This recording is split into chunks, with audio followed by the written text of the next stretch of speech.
Hello everyone, welcome to CTET tube. मेरा नाम शिवानी मौर्य है और आज इस वीडियो में मैं डिस्कस करूंगी ईवीएस पैडागोजी से रिलेटेड कुछ इंपॉर्टेंट क्वेश्चन को। स्टार्ट करते हैं सेशन को। फर्स्ट क्वेश्चन है, निम्न में से किस शिक्षण विधि में शिक्षार्थियों में योजना बनाने, उनको क्रियान्वित करने और उसका मूल्यांकन करने आदि कौशलों का विकास होता है? Option A kindergarten, option B project, option C Montessori and option D कहानी। तो जो फर्स्ट ऑप्शन है किंडरगार्टन मेथड, तो किंडरगार्टन मेथड में हमें इन सभी कौशल को विकसित नहीं करना होता है, क्योंकि वहाँ पर जो भी चीज़ सिखाई जाती है वो कविताओं के माध्यम से, कहानियों के माध्यम से, पहेलियों के माध्यम से और उपहार के द्वारा सिखाया जाता है। तो ऑप्शन ए तो गलत है, लेकिन ऑप्शन बी जो है प्रोजेक्ट मेथड, तो प्रोजेक्ट मेथड में योजना बना के उसको क्रियान्वित करना और उसका मूल्यांकन करना, ये इन सभी कौशलों का विकास किया जाता है। तो ऑप्शन बी इसका करेक्ट आंसर है।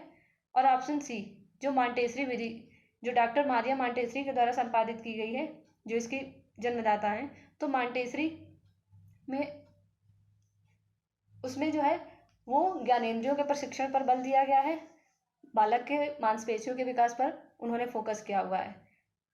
तो ऑप्शन सी इसलिए गलत है। और ऑप्शन डी, तो ऑप्शन डी को ये इंपॉर्टेंट है कि एक टफ से टफ चैप्टर को एक टीचर आसानी से स्टोरी टेलिंग मेथड के द्वारा पढ़ाता है। तो इसका जो करेक्ट आंसर है वो है ऑप्शन बी।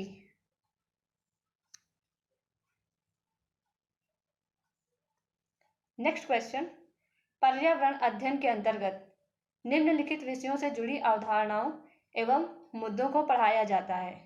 ऑप्शन ए विज्ञान, ऑप्शन बी पर्यावरण, ऑप्शन सी सामाजिक अध्ययन एंड ऑप्शन डी सभी। तो हम जानते हैं कि जो क्लास 3rd से 5th में ईवीएस की बुक चलती है जिसका टाइटल है आसपास यानी कि लुकिंग अराउंड, वहाँ पर इन तीनों विषय को, विज्ञान, पर्यावरण और सामाजिक अध्ययन को समेकित रूप से पढ़ाया जाता है। एनसीएफ ने इसको 6 थीम में डिवाइड किया है, जिसमें इन सभी सब्जेक्ट से मिला के चैप्टर डिज़ाइन किए गए हैं। तो इसका जो करेक्ट आंसर है वो है ऑप्शन डी।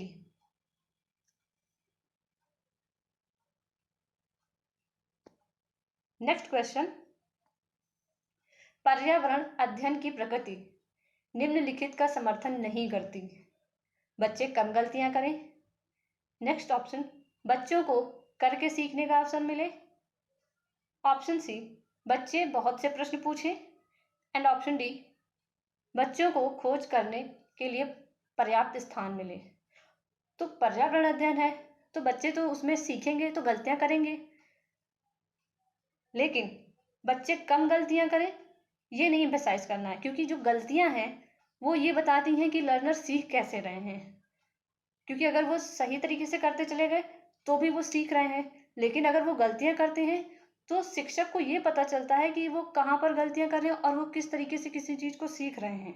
अगर वो गलत तरीके से सीख रहे हैं तो टीचर उसको सही तरीके से सिखाएगा। तो गलतियां इस बात का द्योतक है कि लर्नर कैसे सीख रहे हैं। तो हमें यहाँ पे ये बताना है कि समर्थन नहीं करती है। तो पर्यावरण अध्ययन कम गलतियों का समर्थन नहीं करती है। तो इसका ऑप्शन ए जो है वो इसका करेक्ट आंसर है। और बाकी ऑप्शन बी जो है वो बच्चे करके सीखने का अवसर मिले, तो हाँ, लर्नर लर्निंग बाय डूइंग के थ्रू सीखेंगे और बच्चे बहुत से प्रश्न पूछें। लर्नर कहीं भी हैं, इन्वायरमेंट सब्जेक्ट के थ्रू, अगर वो फील्ड ट्रिप में हैं या फिर वो किसी प्रोजेक्ट को कंप्लीट कर रहे हैं या क्लास में कोई चैप्टर चल रहा है, वहाँ पे जो भी टीचर डिस्कस कर रहा है जिस टॉपिक को, तो लर्नर को वहाँ भी बैठकर अपने क्वेश्चन को पूछना पड़ेगा लर्नर को। तो लर्नर बहुत सारे क्वेश्चन कर सकते हैं टीचर से, इस बात की पूरी उनको आज़ादी है। और ऑप्शन डी, बच्चों को खोज करने के लिए पर्याप्त स्थान मिले। अगर आप उनको ऑब्जर्वेशन के लिए कह रहे हैं तो लर्नर को अपने सराउंडिंग्स में, अपने स्कूल के कैंपस में, वो जहाँ भी जाएं उनको वहाँ पे उसका पर्याप्त अवसर मिलना चाहिए उस चीज़ को ऑब्जर्व करने का। नेक्स्ट क्वेश्चन, कक्षा 5A 5th A के शिक्षक एक सवाल देते हैं। सवाल क्या है? पेड़ों के 5 लाभ लिखिए। जबकि कक्षा 5th B के शिक्षक निम्न सवाल देते हैं। इनका क्वेश्चन क्या है? क्या होगा अगर धरती पर पेड़ ना हो? इन सवालों की प्रकृति कैसी है? 5th ए और 5th बी के शिक्षक हैं, उन्होंने 2 सवाल किए हुए हैं। तो 5th ए के शिक्षक ने कहा है कि पेड़ों के 5 लाभ बताइए, और 5th बी के जो हैं वो कह रहे हैं कि क्या होगा यदि धरती पर पेड़ ना हो। तो ऑप्शन पे हम चलते हैं, देखते हैं। ऑप्शन ए जो है वो कहता है, फर्स्ट क्वेश्चन जो टीचर ने किया है 5th ए में, उन्होंने कहा है कि बद्ध अंत वाला अपसारी। और सेकेंड क्वेश्चन जिस टीचर ने किया है वो कहते हैं कि ये मुक्त अंत वाला अभिसारी है। तो हमें पता करना है कि ये इनके जो क्वेश्चन है वो किस तरीके के हैं। और ऑप्शन बी में जो बताया गया है कि बद्ध अंत वाला अभिसारी, और सेकंड जो है वो मुक्त अंत वाला अपसारी। तो जो फर्स्ट क्वेश्चन है वो ये बताता है कि ये क्लोज एंडेड क्वेश्चन है। उन्होंने सिर्फ फिक्स कर दिया है कि लर्नर को 5 लाभ बताने हैं पेड़ों के, कि पेड़ लगाने के क्या लाभ हैं, और वो भी 5 लाभ उनको सिर्फ बताना है, फिक्स कर दिया है कि आपको सिर्फ 5 लाभ। और जो 5th बी के टीचर हैं वो कहते हैं क्या होगा अगर धरती पर पेड़ ना हो। तो उन्होंने जो है वो ओपन एंडेड क्वेश्चन को बढ़ावा दिया है कि लर्नर अपने माइंड में इन सभी इस टॉपिक को समझे और अपनी बात को बोले उस पर, कि वो इस पर खुल के अपनी बात को रख सकें। तो ये मुक्त अंत वाला अपसारी चिंतन पर ये फोकस करता है। तो इस क्वेश्चन के अकॉर्डिंग इसका करेक्ट आंसर ऑप्शन बी है, क्योंकि जो ओपन एंडेड क्वेश्चन होते हैं ये अच्छे माने गए हैं। नेक्स्ट क्वेश्चन, एक शिक्षिका ने कक्षा 4 के शिक्षार्थियों को पढ़ाने के लिए पौधे अंतर वस्तु का चयन किया। उसने सीखने के लिए निम्नलिखित अवसर प्रदान किए। अवसर में क्या क्या शामिल है? फर्स्ट ऑप्शन है समूह में पत्तियों का संग्रह करना। ऑप्शन सेकंड, अपना वनस्पति संग्रहालय बनाना। ऑप्शन थर्ड, पत्तियों के आकार, स्वरूप और अन्य विशेषताओं पर चर्चा करना। इस प्रकार की गतिविधियों हेतु शिक्षिका को किस बात के लिए सबसे अधिक प्रोत्साहन नहीं देना चाहिए? तो देखते हैं ऑप्शन को।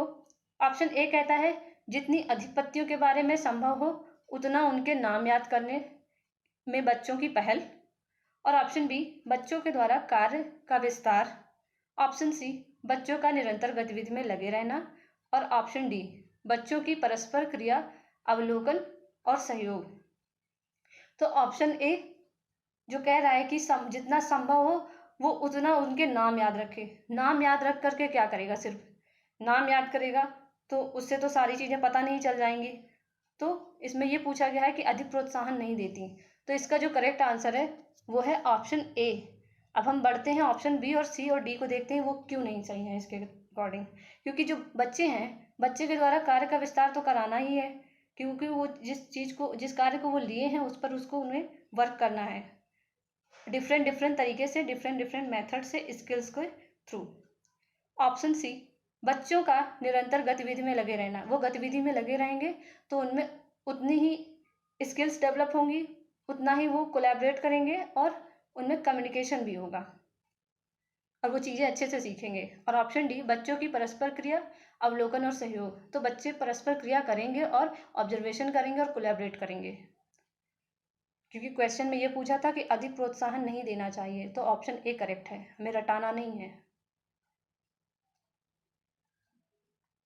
नेक्स्ट क्वेश्चन, ईवीएस की कक्षा में जल का पाठ पढ़ाते समय अंजलि ने अपनी कक्षा में जल के विभिन्न स्रोतों और जल को संरक्षित करने के लिए व्यक्तिगत क्रियाओं पर रोल प्ले आयोजित किया। इस क्रियाकलाप का मुख्य उद्देश्य है ऑप्शन ए, विद्यार्थियों की सामाजिक कुशलता में सुधार करना। ऑप्शन बी, अधिगम की प्रक्रिया में एक रिश्ता को तोड़ना। ऑप्शन सी, अधिगम की प्रक्रिया में विद्यार्थियों का सक्रिय भाग लेना सुनिश्चित करना। एंड ऑप्शन डी, जल के स्रोतों के विषय में से विद्यार्थियों के ज्ञान में वृद्धि करना। तो रोल प्ले का तो जो उद्देश्य है उसका तो एक मुख्य उद्देश्य ये होता है कि लर्नर को सिखाना और लर्नर उसमें पार्टिसिपेट करें उस एक्टिविटी में। जितने भी लर्नर हैं कोशिश यही रहती है कि जितने भी लर्नर वो साथ में सीखें और उस चीज़ को, उस एक्टिविटी में पार्टिसिपेट करें। तो इसका जो करेक्ट आंसर है वो है अधिगम की प्रक्रिया में एक रिश्ता को जोड़ना। सॉरी, ऑप्शन सी, अधिगम की प्रक्रिया में विद्यार्थियों का सक्रिय भाग लेना और सुनिश्चित करना। ऑप्शन सी इसका करेक्ट है।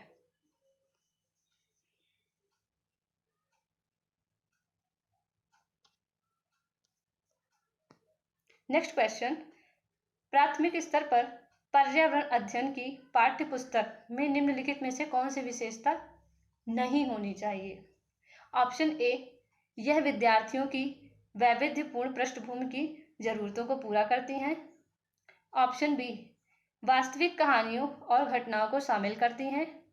ऑप्शन सी, यह परिभाषाओं और अमूर्त अवधारणाओं की व्याख्या करने पर ध्यान केंद्रित करती हैं। ऑप्शन डी, यह प्राकृतिक और सामाजिक सांस्कृतिक परिवेश को एकीकृत करने तरीके से प्रस्तुत करती हैं। तो हमें यह देखना है कि इसकी विशेषता क्या नहीं है पर्यावरण अध्ययन की पाठ्यपुस्तक में। तो ऑप्शन ए जो कहता है कि विविध पृष्ठभूमि की जरूरतों को पूरा करे, तो हाँ, पाठ्यपुस्तक ऐसी होनी चाहिए जो विविधता हमारी क्लासरूम में है, जो लर्नर है जिनका डिफरेंट डिफरेंट बैकग्राउंड है सोशल, और उनका जो भी अपना कल्चर है उसके अकॉर्डिंग उनकी जो भी नीड्स हैं वो सारी चीज़ें उस बुक में भी होनी चाहिए। और ऑप्शन बी जो कहता है कि कहानियों और घटनाओं को शामिल करना, तो कहानियाँ और घटनाओं को शामिल करना जरूरी है ईवीएस की बुक में। लेकिन ऑप्शन सी जो कह रहा है कि परिभाषाओं और अमूर्त अवधारणाओं की व्याख्या करने पर ध्यान केंद्रित करना। तो हम जानते हैं कि ऑब्स्ट्रैक्ट थिंकिंग को हमें, और जो थ्योरीज हैं, जो डेफिनेशंस हैं, उनको हमें इंक्लूड नहीं करना है, क्योंकि लर्नर डेफिनेशन को रटेंगे तो सिर्फ रटते ही रह जाएंगे। पर्यावरण के बारे में वो सीखेंगे क्या, समझेंगे क्या, सिर्फ रटने पे ही फोकस करते रह जाएंगे। और अमूर्त अवधारणाएं जो हैं, जो चीज़ वो देख नहीं सकते, समझ नहीं सकते, उसके बारे में आप थिंकिंग क्या कराएंगे जब वो चीज़ को देख नहीं सकते हैं। तो ऑप्शन सी इस क्वेश्चन के अकॉर्डिंग करेक्ट आंसर है इसका। और ऑप्शन डी जो है, यह प्राकृतिक और सामाजिक परिवेश को एकीकृत तरीके से प्रस्तुत करती है। तो हाँ, ये सामाजिक संस्कृति को परिवेश में एकीकृत करती है। और ईवीएस की जो थीम्स हैं उसी उसी के अकॉर्डिंग है, क्योंकि यहाँ पे विज्ञान, सामाजिक विज्ञान और पर्यावरण के जो भी क्षेत्र हैं वो सब शामिल हैं इस ईवीएस में।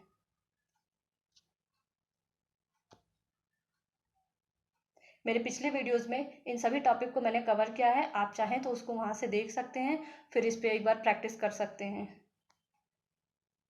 नेक्स्ट क्वेश्चन, पर्यावरण अध्ययन में बच्चे शिल्पकला और चित्रकला को समूह में सीखना विशेष रूप से पसंद करते हैं, क्योंकि ऑप्शन ए, यह सहपाठी अधिगम को बढ़ावा देता है। ऑप्शन बी, यह सामाजिक अधिगम को बेहतर बनाता है।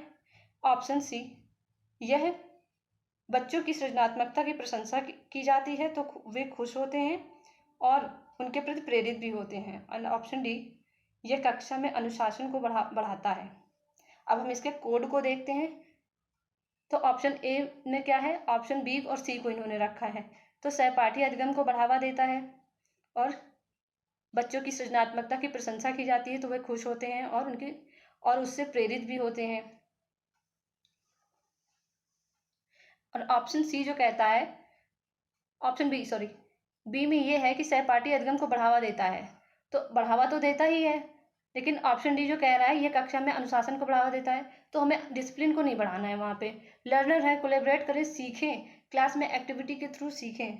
अनुशासन नहीं बढ़ाना है क्लास में कि अनुशासित होकर बच्चे शांत होकर बैठ जाएं, पार्टिसिपेट ना करें, टीचर जो पूछ रहा है उसके बारे में वो बताएं ना, और अपनी जो भी जिज्ञासाएं हैं उसको पूछे ना। अनुशासन में लर्नर काफ़ी डिसिप्लिन में रहते हैं, वैसे भी वो डर के सहमे हुए बैठे रहते हैं क्लास में। ऑप्शन सी जो कहता है, इसमें भी डी ऑप्शन को रखा हुआ है इन्होंने, तो ये ऑप्शन भी यहीं से गलत हो जाता है। और ऑप्शन डी जो है वो करेक्ट है, क्योंकि उन्होंने बात की है ऑप्शन ए, बी और सी की। तो सहपाठी अधिगम को बढ़ावा देना है, सामाजिक अधिगम को बेहतर भी बनाना है, बच्चों में सृजनात्मकता की प्रशंसा हो जाएगी तो वे खुश होंगे और मोटिवेटेड रहेंगे हमेशा। तो इसका जो करेक्ट आंसर है वो है ऑप्शन डी। शिल्पकला और चित्रकला में लर्नर जब साथ में सीखेंगे एक्टिविटी के थ्रू इस तरीके से, तो उनमें सहयोग की भावना भी बढ़ेगी। नेक्स्ट क्वेश्चन, जीव जंतुओं पर आधारित पाठ को पढ़ाने के बाद प्रतीक्षा कक्षा 4 के शिक्षार्थियों के लिए चिड़ियाघर के भ्रमण का आयोजन करती हैं। यह डैश में शिक्षार्थियों की मदद करेगा। जीव जंतुओं पर पाठ पढ़ाया है, अब वो चिड़ियाघर पर भ्रमण के लिए ले जा रही हैं। अब ये देखना है कि वो लर्नर को किस तरीके से मदद करेगा वो ट्रिप। ऑप्शन ए, कक्षा कक्षीय अधिगम को वास्तविक जीवन की परिस्थितियों से के साथ जोड़ने में। ऑप्शन बी, जीव जंतुओं को पालतू कैसे बनाया जाए इसके प्रति संवेदनशीलता विकसित करने में। ऑप्शन सी, जीव जंतु संरक्षण के कौशलों के विकास में। ऑप्शन डी, समय सारणी की चर्या में बदलाव। ऑप्शन ए जो है वो कहता है कक्षा कक्षीय अधिगम को वास्तविक जीवन की परिस्थितियों से के साथ जोड़ने में। तो जो टीचर ने पढ़ाया है, जो प्रतीक्षा है, वो उन्होंने जो क्लास में पढ़ाया है जीव जंतुओं के बारे में, तो वो चिड़ियाघर में जाके उस चीज़ को दिखा के समझा के वो उस किताब के जो अधिगम है उसको दिखाना चाहती हैं, उसको समझाना चाहती हैं कि वास्तविकता में ये चीज़ ऐसे ही है जैसे बुक में दिया है कि इस जानवर के ऐसे क्रियाकलाप हैं या उसके शरीर की बनावट ऐसी है या वो भोजन में क्या चीज़ें लेता है, उसका शेल्टर कैसा है। तो ये सारी चीज़ें हमें उसके वास्तविक आवाज़ से पता चल जाएगा। तो ऑप्शन ए जो है वो इसका करेक्ट आंसर है।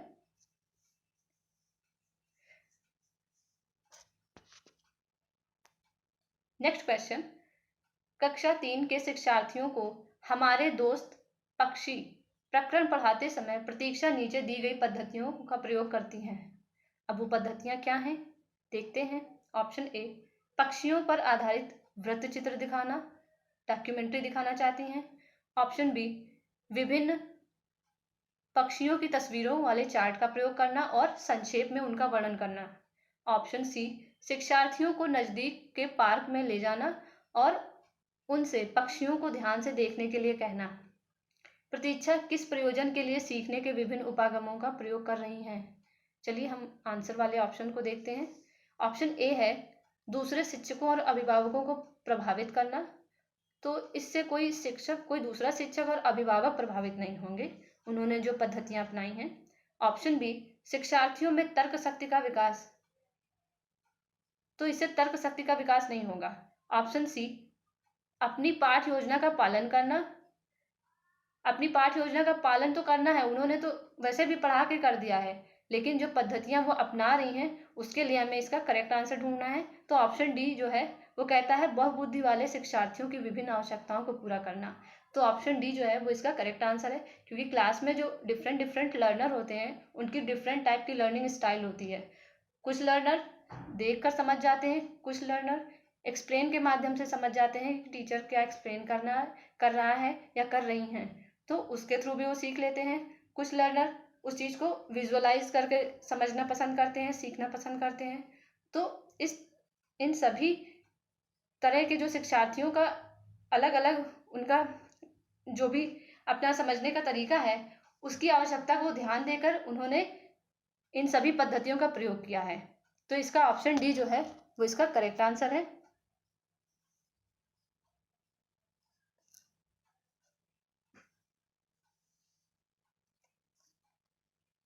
नेक्स्ट क्वेश्चन, यदि 1 महीने के लिए बिजली ना हो तो हमारा जीवन किस प्रकार प्रभावित होगा?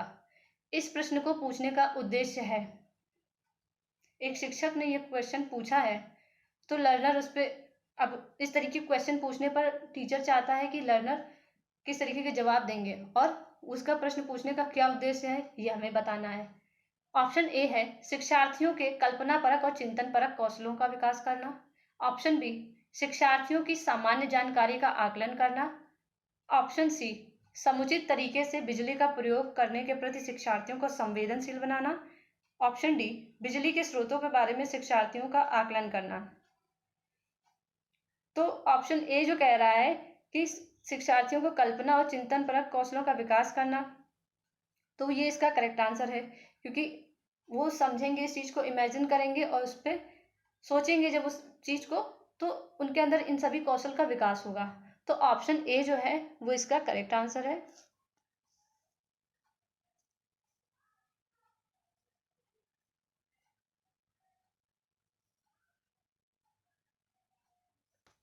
नेक्स्ट क्वेश्चन, कक्षा 5 का पर्यावरण अध्ययन का शिक्षक महेश अपने शिक्षार्थियों को सामाजिक असमानताओं, सामाजिक कुरीतियों, प्रदूषण आदि विषय पर पढ़ाना चाहते हैं। निम्न में से कौन सी विधि ज्यादा उपयुक्त होगी? अब मेथड्स की बात आती है तो ऑप्शन ए है सहयोगात्मक अध्ययन विधि, ऑप्शन बी अन्वेषण विधि, ऑप्शन सी क्रियात्मक विधि, ऑप्शन डी भ्रमण विधि। तो सहयोगात्मक विधि में जो लर्नर है वो साथ में सीखेंगे और जो उन्हें टॉपिक दिया जाएगा सामाजिक असमानताओं और सामाजिक कुरीतियों, प्रदूषण, तो इन सभी विषय पर वो अच्छे से काम करेंगे और अच्छे से समझेंगे। तो इसके लिए जो करेक्ट आंसर है वो है ऑप्शन ए। बाकी अन्वेषण विधि में है जो है वो लर्नर खुद से जाके उस चीज़ को उसके बारे में खोज करेंगे, उस पर जो भी कौशल है उन सभी कौशल के माध्यम से उस चीज़ का इवेल्युएशन करेंगे। ठीक, तो इसका ऑप्शन ए करेक्ट आंसर है। बाकी भ्रमण विधि जो है वो प्रैक्टिकल चीज़ पे फोकस करती है। जैसे आपको चिड़ियाघर में किसी जानवर के प्रति अगर जानना समझना है तो आप जू में जाएंगे, जू में वहाँ पे देखेंगे वो जो जो एनिमल है या बर्ड है जो भी है, तो उसकी क्या एक्टिविटी है, उसका फिगर कैसा है, या वो उसकी फूड हैबिट क्या है, उसका शेल्टर कैसा है, आप ये सारी चीज़ें वहाँ जाके देखेंगे। और नहीं तो अगर आप पोल्यूशन के बारे में आप जा रहे हैं फील्ड ट्रिप पे, तो आप ऐसी जगह को देखेंगे जहाँ पर शहर में या उस जगह पे कितना पोल्यूशन है और उसके क्या कारण है, उन सभी चीज़ को आप देखेंगे, समझेंगे, उसके बारे में आप नोट उसको रिकॉर्ड करेंगे, उसके बारे में आप एनालाइज करेंगे और कंक्लूजन निकालेंगे। तो भ्रमण विधि में आप जाके वहाँ पे समझेंगे उस चीज़ को। तो इसका जो करेक्ट आंसर वो है ऑप्शन ए।